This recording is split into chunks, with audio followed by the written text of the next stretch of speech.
വേരുകൾ നഷ്ടപ്പെടുന്നു എന്നതാണ് യുവജനങ്ങൾ നേരിടുന്ന പ്രധാന പ്രശ്നമെന്ന് ഫ്രാൻസിസ് മാർപ്പാപ്പ മെക്സിക്കോയിലെ ടെലിവിസ നെറ്റ്വർക്കിന് അനുവദിച്ച സുദീർഘമായ അഭിമുഖത്തിൽ സഭയ്ക്കും ലോകത്തിനും പ്രസക്തമായ ഒരു ഡസനോളം വിഷയങ്ങളിൽ പരിശുദ്ധ പിതാവ് അഭിപ്രായം രേഖപ്പെടുത്തി. സമൂഹത്തിലെ സ്ത്രീകളുടെ സ്ഥിതി, US മെക്സിക്കോ അതിർത്തിയിലെ മതിൽ പ്രശ്നം, മാധ്യമങ്ങളുമായുള്ള ബന്ധം, ഗർഭസ്ഥ ശിശുവിനെ ഇല്ലാതാക്കൽ തുടങ്ങിയ നിരവധി കാര്യങ്ങളിലാണ് പാപ്പ തന്റെ നിലപാട് വ്യക്തമാക്കിയത്. വേരുകൾ നഷ്ടപ്പെടുന്ന വൃക്ഷത്തിന് അതിജീവനം അസാധ്യമാണെന്ന് ഫ്രാൻസിസ് പാപ്പ ചൂണ്ടിക്കാട്ടി.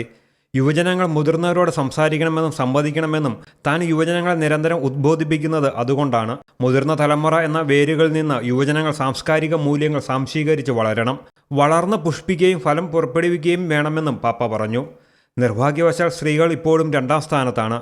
സാമൂഹികമായി ഈ രണ്ടാം സ്ഥാനം അടിമത്ത സമാനമാണെന്നും പരിശുദ്ധ പിതാവ് വിലയിരുത്തി. ലോകത്ത് സ്ത്രീകളുടെ ദൗത്യം മഹത്തരമാണെന്ന് ചൂണ്ടിക്കാട്ടിയ പാപ്പ സ്ത്രീകളില്ലാത്ത ലോകം നിശ്ചലമായിരിക്കുമെന്നും പറഞ്ഞു.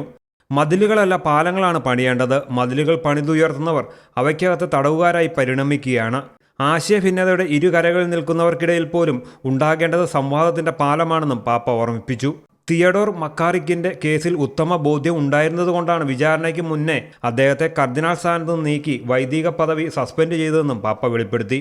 പല കാരണങ്ങളിൽ കുടിയേറ്റക്കാരാകാൻ നിർബന്ധിതരാകുന്നവരെ സ്വാഗതം ചെയ്യാൻ മാത്രമല്ല, അവരെ വളർത്താനും ഉൾച്ചേർക്കാനുമുള്ള മനോഭാവം ഉണ്ടാകണം. ഏഷണിയോടും പരദൂഷണത്തോടുമുള്ള എതിർപ്പ് പാപ്പ അഭിമുഖത്തിൽ വീണ്ടും ആവർത്തിച്ചു. റോമൻ കുരിയായിലെ അംഗങ്ങൾക്ക് താൻ നൽകിയ ആദ്യ സമ്മാനങ്ങളിലൊന്ന് മറ്റുള്ളവരെക്കുറിച്ച് ഏഷണി അരുത് എന്ന ചെറു പുസ്തകമായിരുന്നുവെന്നും പാപ്പ വെളിപ്പെടുത്തി. International desk, Shekinah news.